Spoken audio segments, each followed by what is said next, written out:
premier moment wow d'utiliser Photoroom, c'est cette animation de scan qui fait 2 passages sur le produit et qui enlève le background. Et donc, encore aujourd'hui, c'est quelque chose qu'on fait pendant l'onboarding et on fait une dizaine de user tests par semaine, soit en physique, soit à distance, et on entend encore les utilisateurs dire vraiment le dire à voix haute, dire waouh. Et le deuxième wow, c'est celui-là. C'est waouh, ça m'a généré un background qui est canon, ultra réaliste, parfaitement adapté à mon objet. Euh, et ça s'est vu dans la croissance. La croissance a été explosive. Euh, à la fois évidemment parce que les utilisateurs adoraient ça, mais parce que les pubs qu'on crée et qui montraient cette fonctionnalité performaient euh, beaucoup mieux que celles qu'on avait précédemment. Hello à tous, bienvenue sur Mozzabytes. Mozzabytes, c'est un média qui va à la rencontre de ceux qui créent de nouveaux produits incroyables avec la générative AI. On vous partage nos découvertes à travers ce podcast, mais aussi une newsletter envoyée par email chaque semaine avec les actus les plus importantes. Derrière Mozzabytes, il y a notre product studio Mozza, qui accompagne les entreprises dans la création de nouveaux produits tech. Qu'il s'agisse d'entrepreneurs au tout début de leur aventure ou de boîtes déjà bien avancées comme Airbnb, Aircall, Sora, Blablacar ou Pennylane, on intervient sur toute la chaîne de valeur, stratégie produit, design, développement et identité de marque. Avec l'arrivée de l'IA générative, on pense qu'on est aujourd'hui à un grand tournant. Et notre rôle chez Mozza, c'est d'aider les entreprises à se saisir de cette opportunité unique en intégrant cette nouvelle technologie au cœur de leur stratégie. Si ça vous intéresse, écrivez-nous. Cette semaine, on reçoit Ahmed Dabi. Ahmed a commencé sa carrière dans le produit il y a bientôt 14 ans. Passé par WeThings, Criteo puis Zenly, il est aujourd'hui Head of Product de Photoroom, une des startups françaises les plus impressionnantes du moment. Photoroom, c'est très simple et c'est là qu'il réside toute sa beauté. C'est une app qui permet à n'importe qui de produire des images de qualité professionnelle pour vendre des objets en ligne. Évidemment, l'IA joue un rôle clé là-dedans. Photoroom a été listé par Andreessen Horowitz comme une des apps de Gen AI qui connaît la plus forte croissance. En 3 ans, la boîte a atteint 50 millions de dollars d'ARR. Leur développement est absolument bluffant. Dans cet épisode, Ahmed nous explique comment il s'est lancé dans la Gen AI, son rôle chez Photoroom et l'importance du delight pour apporter de la magie à chaque étape de l'expérience utilisateur. Et enfin, comment l'IA est un outil formidable pour y arriver, bien sûr. Bonne écoute! Bonjour à tous, bienvenue dans ce nouvel épisode de Mozzabytes. Alors aujourd'hui, je suis avec Ahmed. Ahmed, il est Head of Product chez Photoroom, une des startups IA françaises dont tout le monde parle en ce moment. Déjà, comment tu vas, Ahmed? Ça va très bien, je te remercie. Merci de nous rejoindre pour cet épisode. Du coup, Ahmed, tu as 12 ans d'expérience en produit. Tu es passé par plein de succès français jusqu'à Photoroom. Est-ce que ça te dit de commencer par nous raconter ton parcours, ce qui t'a amené jusqu'ici? Ouais, mais écoute, avec plaisir. Assez brièvement, ma première expérience, c'était en 2011-12 chez Weedings, qui est une boîte qui fait des objets connectés pour la santé. J'y ai découvert le métier de PM. C'était extraordinaire, j'ai fait de super rencontres. À l'époque, le mobile, c'était un peu le Far West. Et la particularité de Weedings, c'était qu'on bossait non seulement sur du logiciel, mais aussi sur du hardware.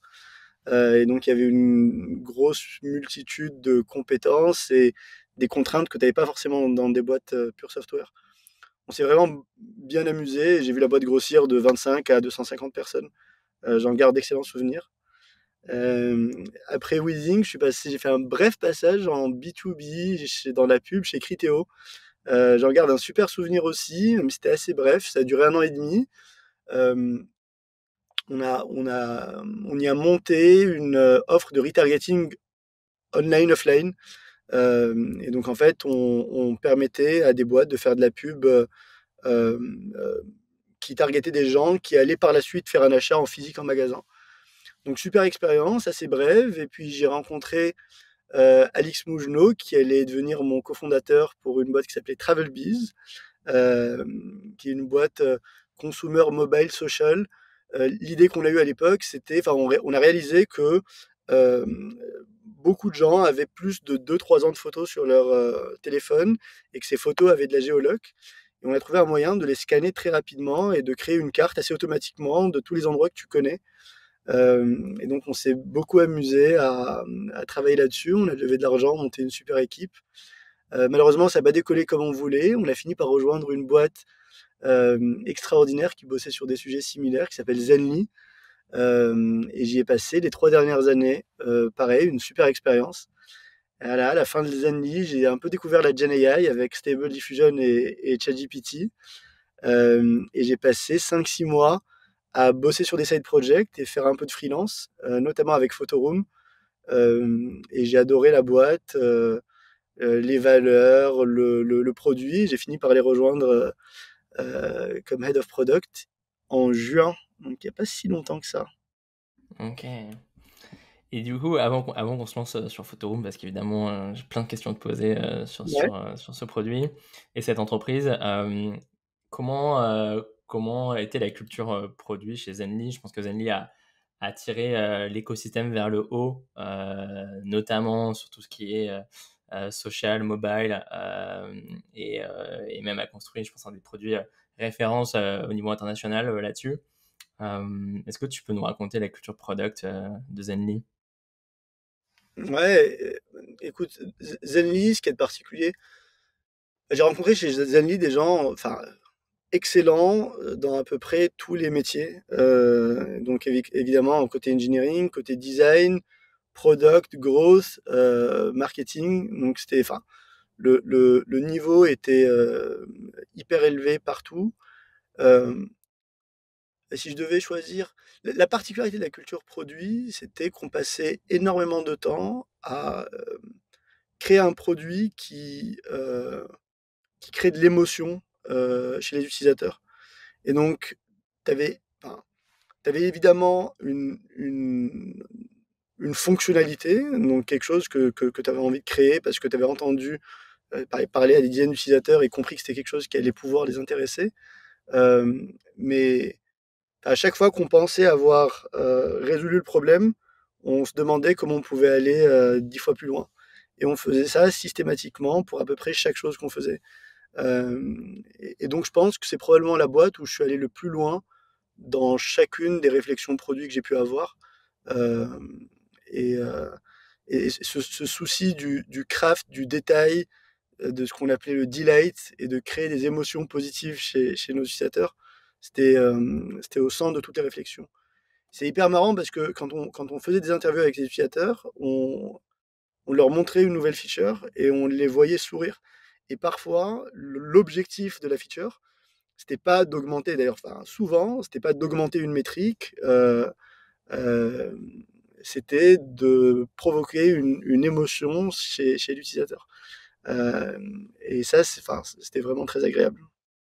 Excellent. Ouais, cette culture du delight, effectivement, Ouais, c'était vraiment la marque de fabrique de Zenly. Je me souviens même au tout début, les premières versions, ils pouvaient envoyer des dizaines, voire des centaines d'émojis en laissant appuyer. Et visuellement et dans les animations, c'était extrêmement quali, quoi. Ça, ouais. c'est quelque chose que j'imagine tu as aussi un petit peu amené avec toi chez Photoroom. Est-ce que pour commencer, tu peux nous raconter ce que c'est que le produit Photoroom pour ceux qui n'ont pas encore testé?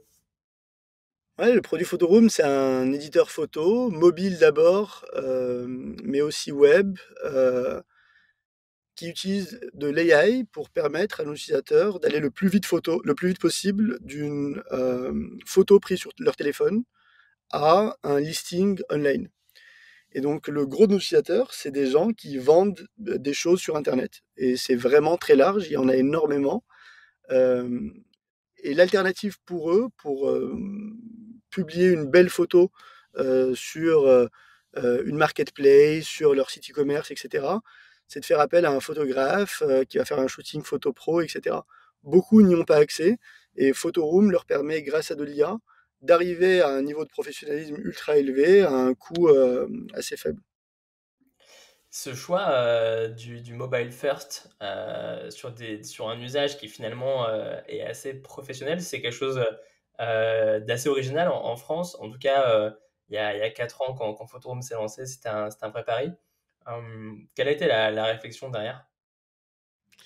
Je ne vais pas parler pour Mathieu et Elliott, j'ai rejoint la boîte il y a assez tôt, mais quand tu réfléchis, tu as de plus en plus de boîtes qu'on appelle prosumer, qui sont des boîtes sur mobile, mais qui offrent un service pro ou semi-pro à leurs utilisateurs.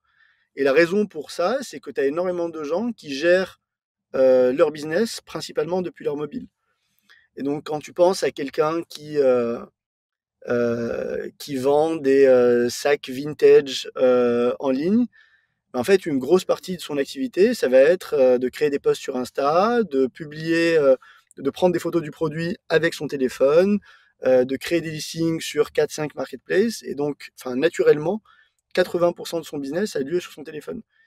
Et du coup, je pense que c'est assez naturel que les outils euh, qui vont permettre à cette personne d'être plus efficace, de se démarquer, etc., soient des outils mobiles d'abord. C'était le départ, donc ça a commencé par du mobile. L'IA a permis à Photoroom de faire très rapidement des choses qui, par ailleurs, auraient nécessité d'être devant un écran 25 pouces sur Adobe. Euh, et, mais on a commencé à transitionner, enfin pas à transitionner, mais à augmenter l'offre avec une application web, parce qu'on a réalisé que en plus d'individus qui utilisent l'app seuls, on commence à avoir des équipes qui utilisent l'application ensemble. Le fait d'être vraiment cross-platform nous permet d'adresser une palette assez large de besoins. Mhm, mhm. Ouais, donc en fait, aujourd'hui, le succès de Photoroom repose sur plusieurs piliers, j'ai l'impression. Il y a eu d'abord un vrai travail sur le produit, l'UX, qui permet d'avoir un outil performant sur un téléphone portable, là où sur du coup sur des sujets professionnels ou semi-professionnels, c'est assez crucial. Il y a aussi du coup une vraie dimension technique par rapport à la performance de l'IA qui permet un découpage et un travail sur les images qui est absolument bluffant, et Photoroom était positionné très tôt là-dessus avec une killer team, donc ça explique aussi le succès. Et puis il y a une vraie dimension en termes de croissance, parce que si j'en crois votre site internet et vos chiffres de revenus, aujourd'hui, il y a plus de 100 millions de personnes qui ont téléchargé l'application, ce qui peut sembler hallucinant sur les usages que tu décris. Comment tu l'expliques? Euh, Écoute, je pense qu'au départ, il y a vraiment cette technologie qui permettait d'enlever le background de façon ultra efficace, etc. Et puis, quand tu commences à creuser, tu réalises qu'enlever le background, on a l'impression qu'enlever le background, c'est quelque chose de simple, mais en réalité, tu as plein de composants pour le faire bien. Et, euh, c'est assez peu évident en réalité. Donc, tu as un premier sujet qui est ce qu'on appelle détecter l'objet saillant. Donc, tu prends une photo, toi, tu sais que c'est la photo de ton sac à main ou du t-shirt que tu as envie de vendre, mais c'est pas forcément évident. Donc, tu as une première étape qui est de détecter est-ce qu'il existe un objet saillant et lequel c'est. Tu as une seconde étape qui est de calculer ce qu'on appelle le masque, et donc de permettre de faire cette première étape, d'enlever le background. Et puis, il y a ce qui se passe à l'intersection entre l'objet et le background, où en fait, tu as des pixels qui représentent un peu l'objet et un peu le background. Et en fait, il faut identifier ces pixels et leur donner un certain niveau de transparence, de manière à ce que si tu prends une photo de ton t-shirt sur un fond rouge et qu'ensuite tu appliques un fond blanc derrière, que tu n'aies pas cette espèce de liseré rouge autour. Donc je pense une partie de ce qui explique cette croissance, c'est vraiment une équipe qui a un gros ADN AI et computer vision et qui a su craquer ce problème mieux que la concurrence. Euh, Peut-être que quelque chose qui a aidé aussi, c'est la croissance du e-commerce sur mobile. Je me souviens à l'époque où j'étais chez Criteo, euh, le commerce était encore, le e-commerce représentait encore une part euh, relativement faible par rapport à ce qu'on appelait le brick and mortar, donc le commerce en physique. Donc ça, c'est des dynamiques qui changent très vite. Et puis au sein de la dynamique e-commerce, la part du mobile augmente significativement. Et en fait, quand tu penses à un site e-commerce sur ton desktop et à un site e-commerce sur ton application mobile, c'est radicalement différent. Parce qu'une photo carrée sur ton iPhone, ça représente les trois quarts de ton écran. Et donc, le fait de réussir ou pas à vendre dépend significativement plus de la qualité de ta photo quand tu es sur un téléphone que quand tu es sur un desktop. Et donc je pense que c'est un peu la conjonction de ces différentes tendances qui ont euh, a conduit, accompagné, contribué au succès de Photoroom sur les dernières années. Ouais, très intéressant. Ok. Bon, du coup, toi, tu as vraiment vécu la transition du product management traditionnel à ce qu'on est en train d'appeler le AI product management, avec les deux composantes que ça signifie, c'est-à-dire à la fois développer des features AI sur son produit et en même temps leverager l'AI au quotidien dans sa manière de travailler, ses outils, etc. Euh, je trouve ça hyper intéressant que tu nous racontes, tu vois, cette transition entre la fin de Zenly et ton arrivée chez Photoroom. Je sais que tu as pas mal expérimenté, tu as testé le développement de certains projets. Ça te dit de nous faire part de cette phase-là assez expérimentale? Ouais, ouais, avec plaisir. Écoute, je pense que j'ai un gros avantage, c'est que, enfin, ça m'amuse vraiment beaucoup, beaucoup de passer du temps à jouer avec le dernier modèle qui est sorti sur Hugging Face ou à pousser ChatGPT dans ses retranchements. Et donc, je pense que le premier point d'entrée, c'était Stable Diffusion, où j'avais commencé, où j'en ai parlé à un copain, Edouard, qui était Head of Design chez Alan à l'époque, et qui me disait, tiens, un truc qui nous ferait marrer, nous, ça serait si tu pouvais utiliser ce papier qui s'appelle Dream Boot pour recréer le style Alan et la mascotte Alan et l'utiliser dans différentes. Lui faire différentes choses. Et nous, ça nous serait hyper utile dans nos slides, etc. Et donc j'ai un peu joué avec ça et j'ai trouvé un Google Colab à l'époque qui permettait de faire du Dream Boot. Et puis j'ai pris des images de la mascotte d'Alan et puis j'ai fait ça et je lui partageais. Il me disait ah putain c'est canon. Euh, Ça s'est arrêté là. Je pensais pas qu'il y avait un business à faire, mais ça m'a vachement fait marrer. Et puis, j'ai vu ce second usage de Dream Boot qui était de prendre des photos de moi et d'ensuite générer des images de moi dans de différents contextes, quoi. Et ça, c'était, enfin, je te parle de 3 mois, 4 mois avant la sortie de Lensa, qui a eu un succès extraordinaire. Et j'en ai parlé à un copain, Ronnie, euh, qui a aussi eu cette idée, qui est un ancien développeur chez Apple, qui bossait avec moi en freelance chez Zenly. Il m'a dit, tiens, qu'est-ce que tu penserais de faire une app qui fait ça? Et on l'a fait, et on s'est beaucoup amusé, quoi. On l'a publié sur le store en une semaine, on sortait une mise à jour tous les 2 jours, on changeait les prompts tous les jours, et on s'est beaucoup amusé à faire ça, on a appris énormément. Euh, et on est rentré un peu dans les détails de OK, combien ça coûte, est-ce qu'on peut se permettre de bloquer un GPU pendant toute une journée, au bout de combien de temps est-ce qu'on peut passer à un second, etc. Et donc voilà, c'est un peu comme ça que je suis rentré dans ce monde-là. Ok. Et ensuite, tu as rencontré Mathieu Rouif de Photoroom, Ouais, qui progressivement a commencé à t'onboarder sur leurs produits. ouais, bah, en fait, je connaissais Mathieu depuis une dizaine d'années. Enfin, Mathieu, un peu comme moi, fait du produit dans le mobile depuis 12 ans.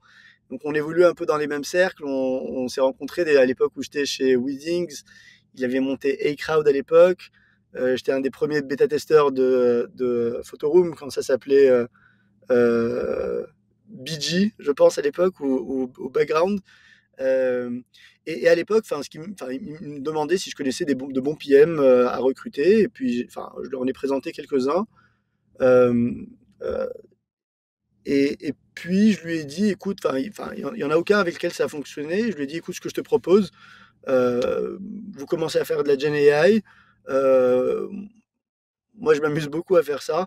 Si ça te va, ça me ferait plaisir de monter l'offre il y avait déjà une première version, mais de continuer à améliorer l'offre GenAI chez Photoroom. Je pense que j'apprendrai énormément. Et puis, j'avais rencontré 2, 3 personnes dans l'équipe, puis c'est tous absolument brillants et c'était un plaisir de bosser avec eux. Donc, il n'y avait juste aucune raison de ne pas le faire, quoi. Et donc, c'est un peu comme ça que ça a démarré en janvier de cette année. Ok. Et du coup, l'offre GenAI de Photoroom, c'est sur la génération des backgrounds. Ouais, exactement. C'est quelque chose qui s'appelle Instant Background et qui consiste à, une fois que tu as pris la photo de ton sac à main vintage et que tu as enlevé le background, se pose la question de est-ce qu'on peut générer un background qui remplace ce fond blanc ou ce fond de couleur ou cette image statique et qui va donner l'impression d'une image ultra réaliste, d'un photoshoot professionnel de ce sac sur, je sais pas, une surface en marbre avec un fond blanc derrière. Et ce qu'il y a d'extraordinaire dans la technologie qu'a développé Photoroom à l'époque, c'est que le fait qu'on sache très précisément calculer ce masque de l'objet et qu'on sache gérer très précisément ce qui se passe, enfin ce liseré qui se passe à l'intersection entre l'objet et le background, et le fait qu'il y ait une équipe ML qui a bossé, enfin qui connaît ces sujets et qui a travaillé sur la computer vision depuis hyper longtemps, cette équipe a pu développer une, un outil de génération de background ultra performant qui va pas aller, enfin, euh, qui connaît la différence entre l'objet et ce qu'il y a derrière et qui du coup va pas faire ce qu'on appelle de l'outgrowing. Donc en fait, si tu as une photo de ton sac, il va pas lui ajouter un manche. C'est très important pour quelqu'un qui prend une photo d'un objet qu'il va vendre que l'objet ne soit pas déformé et reste fidèle à lui-même. Et les premiers résultats étaient extraordinaires. Si tu demandes à ce que l'objet soit sur une table en marbre, tu vois les réflexions de l'objet sur la table. Et si l'objet a été photographié avec une lumière qui vient d'en haut à gauche, tu vas voir une ombre en bas à droite sans avoir prompté ça. Et donc les premiers résultats étaient déjà canons. Et du coup, l'enjeu de mes premiers mois en tant que freelance était principalement de bosser sur la UX euh, et de faire plusieurs itérations pour intégrer cette proposition dans ce que fait Photoroom. Et on est passé de quelque chose qui était inexistant ou quasi inexistant en janvier à quelque chose qui représente aujourd'hui un pourcentage significatif des exports d'images chez Photoroom. Donc, Yes. donc ça c'était une partie de mon boulot. Et puis l'autre partie, c'était, enfin, on n'en parle plus trop, mais enfin, j'avais écrit beaucoup de prompts à l'époque pour mon petit projet de génération d'avatar. Et j'avais un peu appris à faire ça. Et du coup, j'en ai écrit énormément. Et quand tu penses à l'utilisateur lambda qui prend une photo, encore une fois, de son sac à main et qui a envie de le vendre, c'est hors de question que cette personne écrive un prompt. C'est complètement impossible. Et donc, l'enjeu pour nous, c'était de trouver euh, où se positionner sur le spectre entre quelque chose d'entièrement automatique et quelque chose d'entièrement manuel éditable où l'utilisateur pouvait écrire un prompt. Donc on s'est bien amusé avec ça en créant des scènes prédéfinies, puis en proposant une sorte de template pour facilement écrire des prompts. Et puis plus tard, on a même combiné GPT et Stable Diffusion et un certain nombre d'autres modèles pour reconnaître l'objet, savoir que c'est un sac vintage Louis Vuitton de, j'en sais rien, 1985, euh, écrire un prompt adapté à ce sac-là et le générer par la suite. Et tout ça, c'est un peu ces projets-là sur lesquels j'ai bossé pendant les 4 premiers mois. C'est génial. Quelles étaient les réactions des users de Photoroom quand vous avez sorti ça? Et ben, enfin, c'est le deuxième wow effect. On en revient à Zenly, cette notion d'émotion et de delight. Le premier moment wow d'utiliser Photoroom, c'est cette animation de scan qui fait 2 passages sur le produit et qui enlève le background. Et donc, encore aujourd'hui, c'est quelque chose qu'on fait pendant l'onboarding et on fait une dizaine de user tests par semaine, soit en physique, soit à distance. Et on entend encore les utilisateurs dire vraiment le dire à voix haute, dire waouh. Et le deuxième wow, c'est celui-là. C'est waouh, ça m'a généré un background qui est canon, ultra réaliste, parfaitement adapté à mon objet. Euh, et ça s'est vu dans la croissance. La croissance a été explosive, euh, à la fois évidemment parce que les utilisateurs adoraient ça, mais parce que les pubs qu'on crée et qui montraient cette fonctionnalité performaient beaucoup mieux que celle qu'on avait précédemment. Ouais, bien sûr, ça m'étonne pas, ça doit être absolument bluffant si on compare à d'autres produits qui n'intègrent pas ce genre de technologie-là. La différence, elle est incommensurable. Ok, merci beaucoup. Est-ce que tu peux nous raconter qu'est-ce que ça change d'être product manager dans une boîte qui met ainsi l'IA au corps de son produit et de sa proposition de valeur? Est-ce que ça a changé ta manière de réfléchir à la stratégie, ta manière d'itérer sur le produit par rapport à ce que vous faisiez avant chez Zenly ou chez Travelbiz même? Ouais, ouais, c'est une très bonne question. Enfin, je pense qu'il y a plusieurs aspects. Je pense qu'il y a un aspect sur le produit en lui-même. Donc, le cœur du produit de Photoroom, c'est un produit euh, qui dépend de fonctionnalités IA fortement. Et donc, je pense que travailler là-dessus en tant que PM demande, enfin, à minima, de s'y intéresser beaucoup et idéalement d'en comprendre un peu les tenants et les aboutissants. Et donc, pourquoi je dis ça? Parce que c'est un changement de paradigme tel que tu peux pas te baser sur ce que font les autres pour savoir ce qui est possible. Pour avoir une idée de ce qui est possible et de ce qui l'est pas, il faut jouer avec. C'est un peu, enfin, c'est un peu comme si tu as joué au Lego toute ta vie avec 100 pièces de Lego. Et donc, tu as un peu une idée de ce que tu peux faire avec. Et là, on te donne 20 nouvelles pièces qui sont très différentes de celles que tu avais avant. Il faut passer du temps à les comprendre, à jouer avec, à en voir la forme et à imaginer ce qui est possible et ce qui ne l'est pas. Et donc, je pense que tu as un premier aspect d'être PM ou de bosser sur un produit, et pas que PM d'ailleurs, PM, ingénieur, designer, etc., et de bosser sur un sujet, sur une boîte où le fondamental est IA-based, T'as qui est... un exemple là-dessus? Un exemple concret où tu t'as mis les mains vraiment dans le cambouis de ce que Ouais, l'IA. ouais, bah, je peux t'en donner deux. Donc, le premier exemple, c'est donc celui que je t'ai donné où je te dis, donc tu prends cette photo du sac, et nous, on avait fait ce qu'on appelle des scènes, donc des presets de prompt. Et puis l'utilisateur, il prend la photo de son sac, et nous, on a un preset plage, un preset forêt, un preset table en marbre. Et donc l'utilisateur devait choisir l'un de ces trois. Et on s'est dit, tiens, je vais aller chez, enfin, je vais demander à GPT-4, j'ai une photo d'un super sac vintage machin. Est-ce que tu peux m'écrire un prompt qui est de la forme suivante? Et donc GPT m'écrit le prompt et je prends le prompt et je le mets. Je me dis, ouais, le résultat est canon. On me dit, ok, qu'est-ce que je peux faire pour automatiser ça? Ben, il faut que je sois capable, depuis la photo, de savoir que c'est un sac Louis Vuitton vintage 85. Est-ce qu'il y a un modèle qui me permet de le faire? Bah, il s'avère que oui. Donc je prends un modèle sur Hugging Face et je lui donne l'image et il me sort la caption, la description de l'objet. Et je me dis, bah canon, enfin, on a trois trucs, il faut les brancher ensemble et puis ça fonctionne. Puis je réalise qu'en fait la caption est un peu longue et donc je me dis, bon, est-ce qu'il n'y a pas un autre modèle qui peut me prendre cette caption longue et en faire une caption plus courte? Et si, il y en a un, tu vois. Et donc là, c'est bon, tu as, un peu tes trois modèles et il faut juste les chaîner pour que ça fonctionne. Et donc là, soit tu te motives un peu et tu codes quelque chose qui le fait, soit tu utilises des outils qui te permettent de chaîner des modèles facilement. Et donc à l'époque, c'est ce que faisait Dust, et j'avais utilisé Dust pour ça.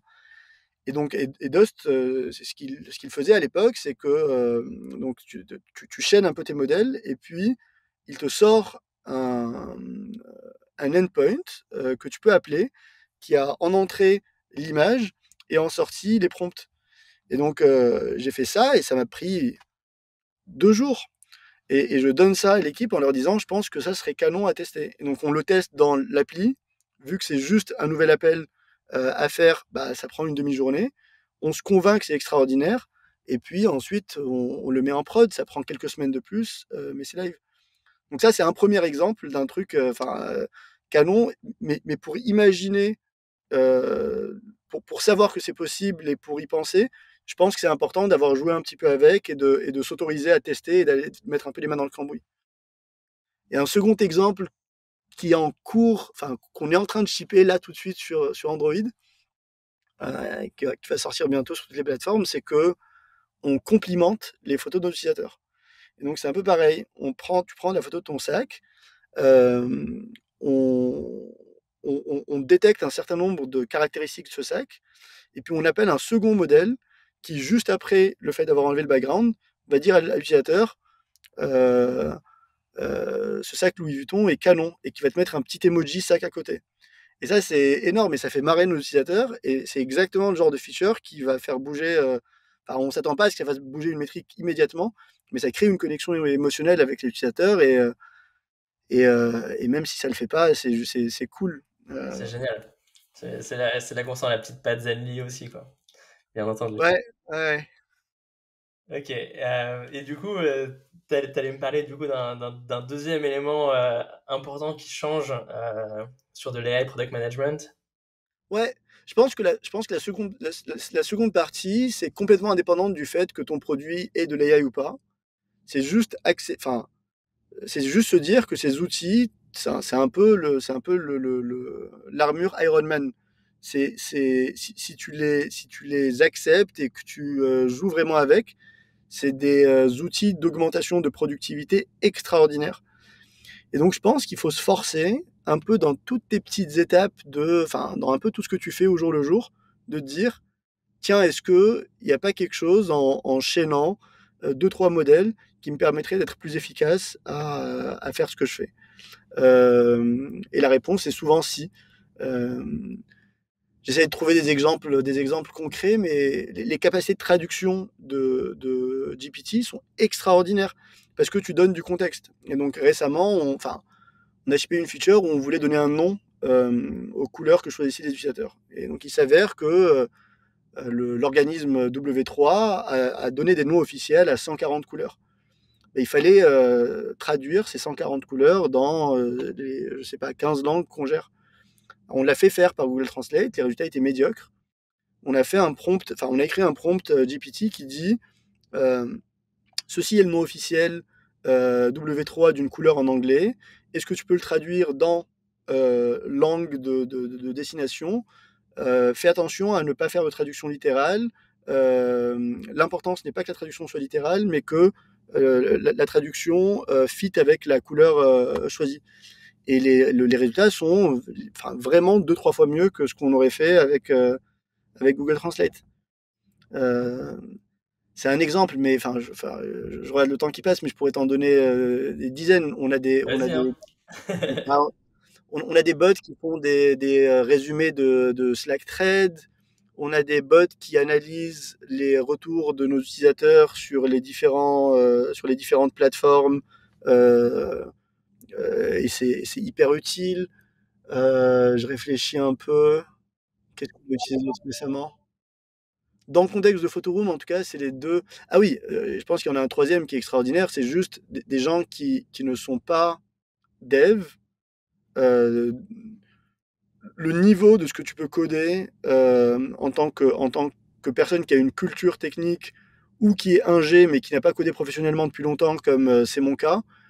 euh, j'ai fait en side project une app mobile avec un back-end et une application web et des push entièrement grâce à GPT. J'aurais été incapable de le faire, ou ça m'a pris 2 semaines et ça m'aurait pris, j'en sais rien, 3 mois. Euh, et donc ça, appliqué à Photoroom, c'est souvent se poser la question de, tiens, est-ce que, euh, je sais pas, je peux aller chercher des images ou est-ce que je peux aller préparer un dataset qui va me servir à entraîner tel modèle? Et ben, c'est quelque chose qu'en tant que PM, tu peux faire indépendamment et tu vas pas aller saouler quelqu'un ingé pendant une demi-journée là où tu pourrais le faire toi-même. Voilà, je pense Ouais, qu'il y a plein, plein, plein de petits trucs comme ça. ouais. Il faut se forcer à garder ça en tête. On a des exemples sur la user acquisition où on fait du dubbing et de la traduction de vidéos qu'on publie sur Insta. Enfin, il y a énormément d'exemples. Ce dont il faut se souvenir, à mon avis, c'est ça, c'est que ça représente un gain potentiel de productivité dans énormément d'aspects de ton travail, quel que soit ton travail, a fortiori pour un PM. Et, je pense qu'il faut se challenger à se dire, est-ce que je peux être plus efficace ou est-ce que je peux m'amuser plus en utilisant ces outils-là. Voilà. Ouais, c'est complètement incroyable. Moi, je suis d'accord que en fait, la puissance technique que te donne un chat GPT si tu sais bien l'utiliser, parce que c'est pas évident en fait au début, c'est ça qui est un peu vicieux avec cette interface qui peut sembler en fait très simple du chat. En fait, il y a un vrai apprentissage sur le prompting et savoir poser la bonne question avec les bons mots, bien expliquer le contexte, bien expliquer l'output attendu, etc. Donc il y a une petite éducation à mener là-dessus. Mais une fois que tu as compris globalement comment ça marche, ça te donne la capacité effectivement de lancer des prototypes de manière hyper facile par rapport à ce que ça aurait été sans ça. J'en ai fait l'expérience personnellement il y a 6 mois, on avait un hackathon Mozza. En quelques heures, j'ai pu shipper un proto qui était live, qui faisait appel à l'API d'OpenAI. Donc c'est assez fou. Et je trouverais ça cool que tu nous racontes ce petit projet là que tu as shippé en 2 semaines, juste pour que un PM qui n'a pas encore trop joué avec ChatGPT ou qui a eu un usage, on va dire, plutôt basique, de poser quelques questions, puisse se rendre compte de ce que ça ouvre comme opportunité. Ah ouais, bah écoute, volontiers. Le projet, c'était un projet je crois que ça s'appelle AI Flashcards. Euh, donc en fait, l'idée, c'est, euh, je suis étudiant et j'ai pris mes notes de cours sur sur mon cahier, mes notes de cours d'histoire. Et j'ai envie de réviser. C'est un truc qui est pas, enfin, on n'a pas trop ça dans le système français, mais on l'a beaucoup dans le système américain. C'est des flashcards. Et donc en fait, une flashcard, c'est quoi? C'est une carte avec une question enfin,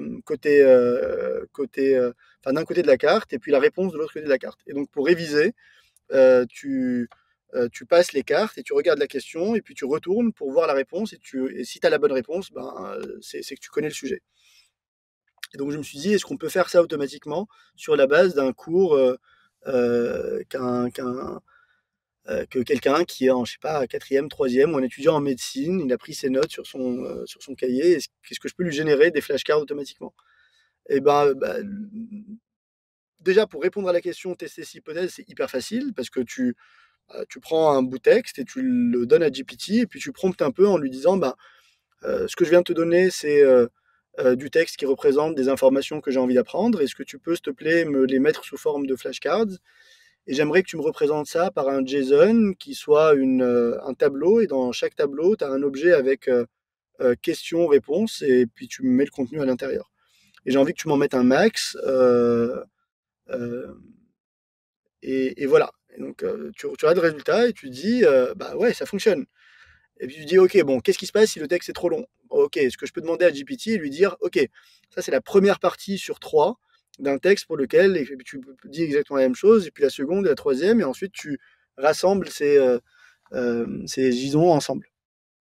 Euh, et ça fonctionne. Et ensuite tu dis, ok, bon, bah, à quoi ça ressemblerait sur une app? Et bon, donc là, c'est pas GPT qui le fait, mais tu passes sur Figma et tu designs un truc et tu dis, ok, bon, ça a l'air de fonctionner. Est-ce que je trouve une librairie qui sait faire des flashcards? Bah, tu cherches, tu en trouves une, tu copie-colles le code de la librairie et tu l'envoies à GPT et tu dis voilà le code de la librairie. J'aimerais faire une app qui m'affiche des flashcards avec des questions-réponses. Et puis il te sort du code Xcode et puis du code Swift et puis tu apprends à démarrer ton projet Xcode et puis il va comme ça petit à petit. Et je te dis, ça a pris une semaine ou deux et puis à la fin j'avais ce truc là où je pouvais lui donner une URL, un PDF ou prendre en photo un texte. Euh, il, euh, il, euh, il appelait un back-end que du coup j'avais fait, qui lui savait s'il fallait splitter le texte en plusieurs parties, l'envoyer à GPT, récupérer les réponses, l'envoyer à l'app, et l'app te les affiche. Euh, et voilà, et ensuite tu dis, ok, ce serait marrant de partager ça à quelqu'un d'autre, à quoi ça ressemblerait le partage web, puis tu dis à GPT, bah, j'ai une app qui fait ça et qui sait me générer un fichier qui a tel format, j'aimerais en faire un partage web, qu'est-ce que tu en penses? Et tu y vas petit à petit.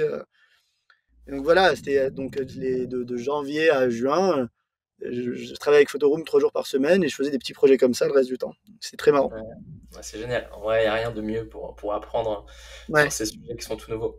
Moi, ce que je trouve incroyable, c'est à quel point GPT t'accompagne en fait à chaque étape. Et si tu coinces un moment, s'il y a un bug, bah, tu lui partages le bug et du coup, ensuite, il trouve des solutions. il peut même te proposer des interfaces, parce que tout à l'heure tu parlais d'entrer sur Figma, etc. Mais en réalité, si tu le briefes bien sur voilà à quoi je veux que l'application ressemble, il y a tant d'écrans qui ont telle fonctionnalité, etc. Après, il te génère le code pour le faire sans même que tu aies besoin de passer par la case design. Évidemment, ça n'empêche pas quand même de mettre un petit coup de polish en design et toute une réflexion sur l'UX et le produit derrière. Mais en tout cas, pour des prototypes très rapides comme ça, c'est extrêmement puissant, quoi. Ouais. Euh, ok. Merci pour ce petit récit. J'ai une question à te poser par rapport à, bah, tu vois, aujourd'hui, il y a beaucoup de scale-up, voilà, ou même des startups, voilà, post-seed, post-série A, qui sont en train de se demander, ok, la Gen AI, c'est incroyable. Comment est-ce que on peut l'intégrer dans notre produit? Comment est-ce qu'on peut profiter de cette révolution-là? Sinon, c'est certain qu'il y a des boîtes qui vont se lancer là-dessus sur notre marché et qui vont aller beaucoup plus vite que nous, avec des expériences qui sont hallucinantes, parce que clairement, le wow effect dont tu nous parles pour Photoroom, c'est quelque chose qui est inatteignable sans la Gen AI. Ce serait quoi tes conseils au-delà de jouer avec ces modèles-là? Comment est-ce que tu prépares euh, une équipe produit et une organisation produit à progressivement intégrer ces technologies? Bah, je pense que la première partie de la réponse, c'est que enfin, parfois, tu as des changements de paradigme technologique et c'est pas la première fois, enfin, sur les 12 dernières années, et il y a eu le mobile. Et souviens-toi, l'App Store, c'était 2008 et à l'époque, Facebook était web only et tout le monde se posait la question de à quel point est-ce que ce truc-là est important et en tant que boîte, est-ce que je dois être mobile, est-ce que je dois faire du mobile? Et puis, beaucoup de boîtes ont commencé à se brander mobile first et ça a duré quelques années. Et puis à un moment, c'est devenu ringard de dire mobile first parce que tout le monde est plus ou moins mobile first, quoi. Euh, je pense que pour l'AI, il va se passer exactement la même chose. Il y a une phase où on se pose la question, on tourne autour de ce truc en se demandant si ça peut nous être utile ou pas, et ensuite tout le monde l'utilise un peu là où ça a du sens, et puis ça devient normal. Donc je sais pas combien de temps enfin, ça va durer, mais je pense que c'est un peu ce qui va se passer. Euh, Ça c'est la première partie de la réponse. La seconde, enfin, je pense que les fondamentaux sont les mêmes. Il faut savoir exactement en tant que boîte quel problème tu es en train de résoudre pour quels utilisateurs et euh, euh, qu'est-ce qu'ils adorent quand ils utilisent ton produit et pourquoi ils t'emploient. Ce truc de jobs to be done, c'est quoi le service, c'est quoi la raison pour laquelle ils te payent, ils utilisent ton produit. Et je pense que si tu réussis, enfin, si tu comprends fondamentalement ça et que tu as une vraie connexion avec tes clients, tes utilisateurs et que tu leur parles régulièrement et qu'en parallèle, tu as la curiosité d'aller comprendre ce qui est faisable et ce qui ne l'est pas, en regardant déjà ce que d'autres boîtes font, mais en allant un peu plus loin, en s'abonnant à des comptes Twitter de gens qui te disent bah voilà ce qui s'est passé de nouveau cette semaine. Enfin, je pense que si tu gardes les fondamentaux et que tu expandes avec cette curiosité et cette culture IA, euh, les résultats viennent naturellement. C'est un peu ma conviction. Et est-ce qu'il y a quelque chose de contre-intuitif là-dedans? C'est-à-dire que, tu vois, est-ce que, avec le recul et après avoir joué avec tout ça depuis un an maintenant, t'as appris des choses que tu n'aurais pas soupçonné au début? Ouais, oui, je pense qu'il y a un truc de contre-intuitif. Donc, spécifiquement quand on parle de ChatGPT, il y a énormément de gens qui le comparent à Google, qui pensent que c'est quelque chose qui va systématiquement aller chercher des informations sur Internet, qui ont un modèle mental qui ne s'applique pas du tout à ChatGPT. Euh, je pense que tu en as énormément des gens qui pensent ça. Et du coup, ils l'utilisent comme un outil auquel ils posent des questions et ils s'attendent à une réponse juste. Je pense que c'est très important de se souvenir que toutes les réponses ne sont pas justes, que c'est un énorme modèle statistique, qu'il hallucine souvent. Il faut connaître ses limitations. Et je pense que c'est extrêmement important de savoir ce qu'il peut faire et ce qu'il ne peut pas faire. Et je trouve que quelque chose qui aide beaucoup, en tout cas un conseil que je donne aux amis qui sont pas trop dans la tech, je leur dis mais il faut absolument que vous payiez les 20 balles par mois pour GPT et jouer avec, c'est essayer de ne pas le considérer. tout en connaissant les limitations, et les voici, A, B, C, D, E, F, tout en sachant ça, je vous conseille de le considérer non pas comme un outil, mais de l'anthropomorphiser. Dites-vous que c'est quelqu'un, ok? Dites-vous que c'est un stagiaire euh, très bon sur plein de sujets, qui a accès à énormément d'informations, qui se plante parfois, mais qui peut vous être hyper utile.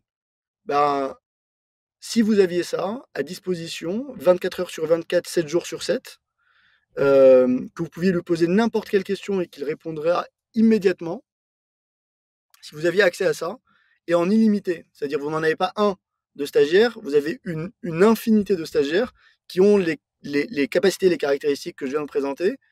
Est-ce que ça change quelque chose à votre vie de tous les jours? Et est-ce que ça change quelque chose à votre travail?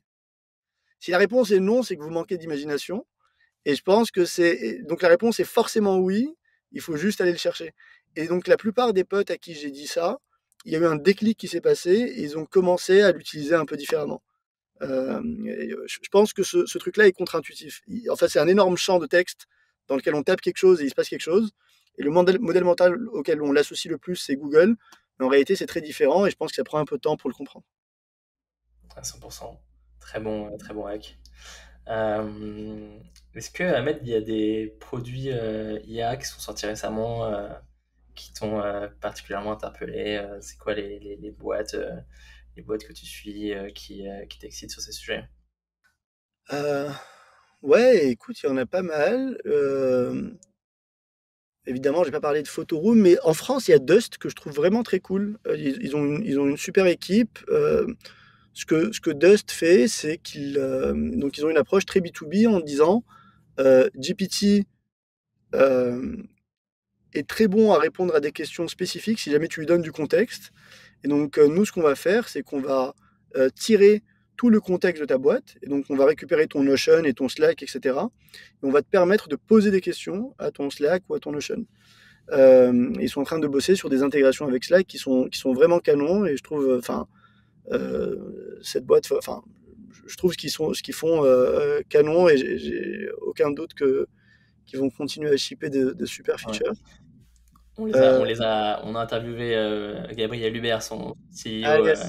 il y a Ouais. quelques semaines. Donc, il y a un épisode avec Gabriel sur ce sujet, Ah bah écoute, effectivement. je l'ai pas encore écouté, mais je vais le faire. Et le head of design, Edouard, était chez Alan avant, et c'était un copain, il était chez Weddings avant. C'est un mec absolument extraordinaire aussi.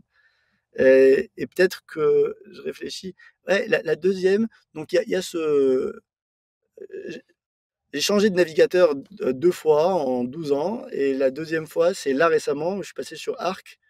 Et Arc, ils ont plein de mini features AI qu'ils ont réalisé la semaine dernière. Enfin, c'est exactement ce que j'adore. C'est des trucs minuscules, mais qui changent la vie. Tu sais, c'est des petites améliorations de 5%, mais 20 fois par jour, tous les jours. T'as un Et donc, exemple? ouais, tu télécharges un fichier, il a un nom complètement imbitable, alors ils vont le renommer. Voilà, donc ça, c'est tout con, mais c'est génial. Euh, Tu fais commande F sur n'importe quelle page, bah, tu peux poser des questions à GPT avec le contexte de la page que tu es en train de voir. C'est génial. Tu as un lien, tu passes la souris dessus. 5 secondes plus tard, tu as une espèce de mini résumé de ce qu'il y a derrière ce lien. C'est les 3-4 features que j'ai en tête que je trouve vraiment génial. Et enfin, ça représente exactement ce que je te disais avant. C'est-à-dire, ils savent ce que c'est que d'utiliser un browser. Ils sont obsédés par l'idée d'en faire un qui soit 10 fois mieux. Et ils sont suffisamment connectés à ce que sait faire l'IA pour créer des features comme ça. Et d'ailleurs, il me semble que la plupart de ces features, c'est des hackathons ou c'est des trucs qu'ils ont. Enfin, c'est pas quelqu'un dans sa grande tour d'ivoire qui dit on va faire ça. C'est venez, on se pose quelques jours et on s'amuse. On sait ce que nos utilisateurs veulent. On a la vision du type de produit qu'on a envie de construire. Ben, il y a ce nouveau truc-là qui sait faire des choses qui étaient impossibles il y a un an. Euh, Qu'est-ce qu'on peut faire de cool? Je pense que c'est un peu ça l'attitude. Magnifique. Effectivement, Arc, aussi dans le product craft, je pense que c'est ce qui se fait aujourd'hui de mieux. Et d'ailleurs, ils ont une partie de leur HQ à Paris, il me semble, maintenant. Ouais, Euh, effectivement, ils ont rejoint les bureaux de d'Amo où t'as Antoine Martin, le fondateur de Zenly, qui est un mec absolument extraordinaire, qui a un sens produit de dingue, surtout en consommateur, mais pas que. Euh, et oui, il me semble que le CEO de Browser Company, donc de la boîte qui a fait Arc, euh, les a et rejoints là-bas, dans leur bureau parisien, ouais, pour exactement. quelques temps. Josh Miller. C'est cool. La scène française est en ébullition de tous les points de vue. Ouais, Ok. Bah, merci beaucoup, Ahmed. C'était passionnant de t'écouter sur tous ces sujets. Si les gens veulent te suivre ou te poser des questions, ils te contactent où? Dabi Ahmed sur Twitter, et puis LinkedIn, et puis mon mail c'est ahmed@photoroom.com. Euh, Voilà. voilà. Bon, bah, voilà, parfait. Merci beaucoup. Passe une très belle journée et merci à tous pour votre écoute. À bientôt. Merci à toi, c'était génial. Voilà, c'était Mozzabytes. Merci à tous pour votre écoute. Pour être tenu informé des prochains épisodes, mais aussi des dernières actus dans l'IA générative, les nouveaux outils, les meilleurs événements et les levées de fonds récentes, inscrivez-vous à notre newsletter Mozzabytes sur Substack. Et enfin, si vous réfléchissez à l'intégration de la Gen AI dans votre produit ou souhaitez lancer un nouveau produit avec cette technologie, écrivez-moi et je serai ravi de vous montrer comment notre studio Mozza peut vous aider sur ces nouvelles opportunités. À très vite!